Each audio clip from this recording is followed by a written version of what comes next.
G'day guys, Matty Extreme Auto Caravan Camping. Just a quick one today. Kokoda full off-grid setup. Got 1200 watts of solar, 620 amp hours of custom-made lithium batteries.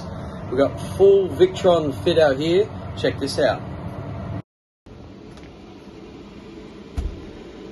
There we have it. Let's get the MultiPlus 12 3000 120 amp inverter charger, factory integrated, running on all the factory outlets. As you can hear, we've got the air conditioner going now.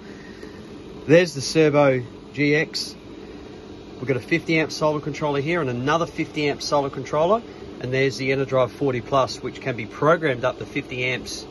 Old mate's got a 200 series Land Cruiser, so that's for vehicle charging, and that's the solar. These are combined, so one will not shut the other off. In other words, if there's 1000 watts of solar coming in, and 500-600 watts of vehicle charging, they will be combined. LMI bus fuses down there, master fuse, 95mm square cable, all of the heavy duty stuff here, all vented here, as well as the back of the solar controllers, just for extra ventilation there, sectioned off so they can still put stuff in. I'll show you where the batteries are. There we go, battery isolation, and we've got the tunnel boot mount for the batteries, vented, so when these are closed there is full all access, ready to go. Take up the ladder. I'm going to get my drone out. It is blowing its bum out. I'll show you the solar we've done, so excuse the wind noise. Alright, so there are 1, 2, 3, 1, 2, 3, 3. It says 6 Exatronic 200 watt solar modules on this Kokoda. So 600 watts into one solar controller and 600 into the other, split left to right, so we don't get any shading issues. So if these trees shade this side, it won't affect the other side. So essentially the solar controllers are networked together, so they combine charge and will do the best they can with whatever's happening on the roof. So because it's freezing in Adelaide again, I don't know what's going on with this weather, but look at the Houghton, look what she draws under heating. These things are a monster. Houghton Belair 3400, these things are huge on the roof.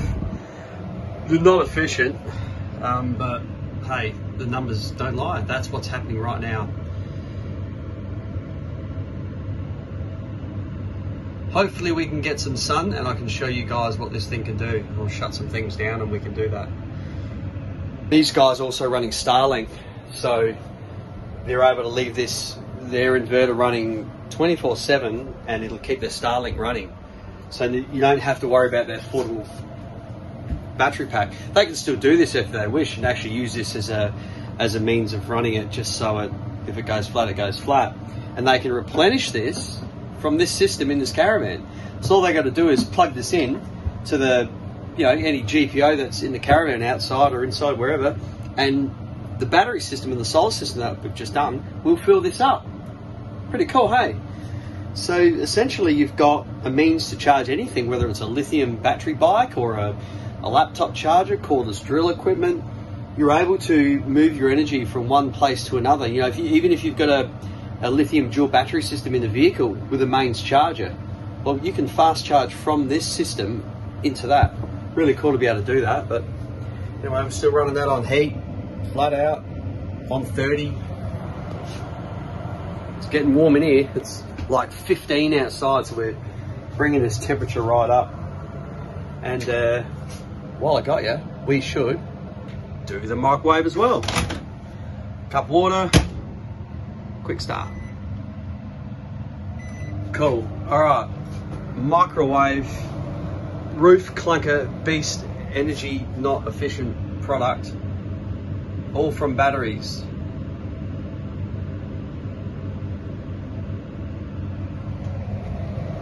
Beautiful.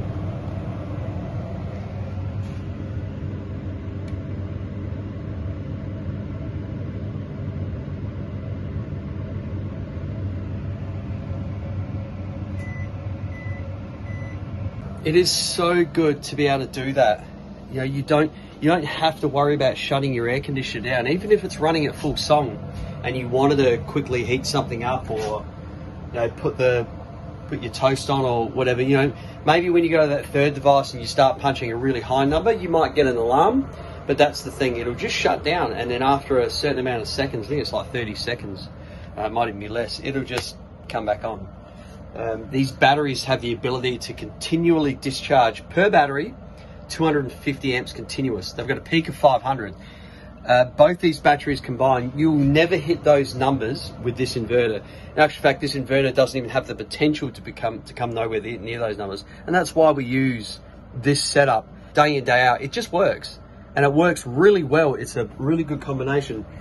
But don't just think that you can buy all this stuff for the do-it-yourself world and expect it to work like that. You know, there is a bit of science behind, you know, cable length, proper crimping. That's just sized itself down.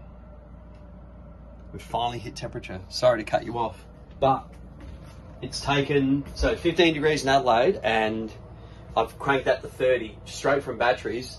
We have used 9% of the battery capacity, so 620 amp hours. We've used 9% of the battery capacity to get this caravan from 15 degrees outside, it would have been the same in here, up to 30 degrees.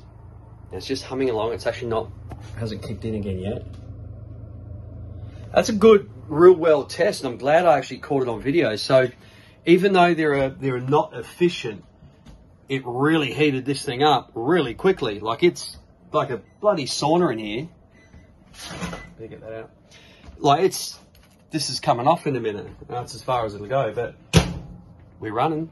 This is the real world. This is free camping, and we are in shade. So good to know what things pull, and I suggest you learn what things use and charge rates at, because everything's variable. It's all based on your consumption and, you know, the sun, if it's shade, you know, you drive for 5 hours, you drive for 1 hour. There's so many variances, but that's why I always encourage good battery monitor. If you get a good battery monitor, you can't go wrong. You can see exactly where you are in your battery state of charge. So happy days, guys. Like and subscribe. Make sure you check out my other videos. Scroll down, there is that many there. We keep putting out as much as I can. This one's just a quick one done on my phone. Didn't have much time to edit this, so yeah, 2 a week between now and September next year. So enjoy. Thanks for watching. Sun. Happy days, guys. 1200 watts of solar on this roof. Wow, did you hear that? That's this thing kicking back in. Had to drop it. It was a sauna in here. There we go again. Sunlight. Happy days.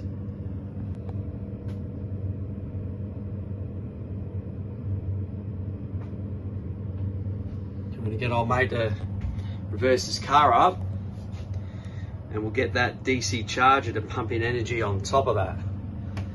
Be interesting to see what happens here. So because the EnerDrive DC charger has no data communication essentially with the system, there's no separate device here, so it's not going to show up. So until the Orion 50s come in, there's a V Direct with data there, we're not going to see anything. So you will see the energy come in on top of this number. So you'll see, I don't know, I think it's set for 35 to begin with, and we'll ramp it up. So you, as long as the vehicle's wired up correctly, you should see about 35 amps come in on top of this number. Irregardless of what comes in from the solar, it will combine that charge. So Riley's plugging that Anderson plug in now. There's the fire up. So it sensed the vehicle running. Let's see how good his cabling is in the vehicle. This really shows the gauge of cable, and if there's any issues with the wiring in the vehicle. So whoever's done the Anderson plug, it will show up with issues there if the gauge of cable is not thick enough, or if there's a problem with a connection or a bad fuse or an auto breaker. We'll see how many amps we get out of this from his vehicle. So there's that 35 amp cap, which is fine. We'll bring you up here. We'll see if we can get that. Give the throttle a tickle for me, please. Alright, so they're going to give the accelerator a bit of a tickle, and we'll see if we can get some really good numbers here. So just keep an eye on this here, guys, over here. I want you to watch this. This is your free camping setup with combined vehicle and solar charging. Beautiful.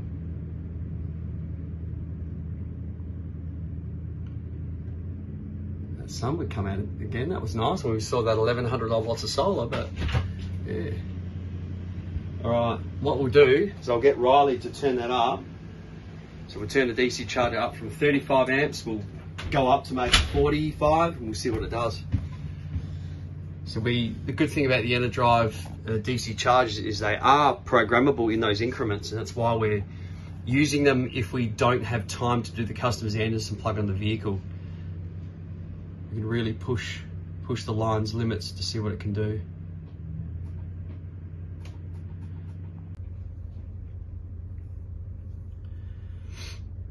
I'm going to hit the idle up button on the Cruiser.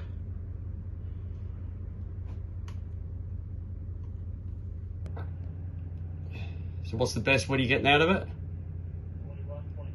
41.6. 41.6, there you go. So probably just set it for 40, mate.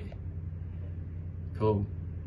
We've capped it at 35 because there's a lot of other things running off of his rear Anderson. So the best you're going to get out of his setup is 35 amps from the vehicle until we rewire the vehicle. But that's a very, very good charge rate, vehicle and solar combined. Really good. And he's idling now. That engine's idling. I can hear it. So to get 90 odd amps, 1200 odd watts from the vehicle at idle and solar combined, there it is, guys. So the question is, can you have DC charging, so vehicle charging and solar combined? The answer is yes.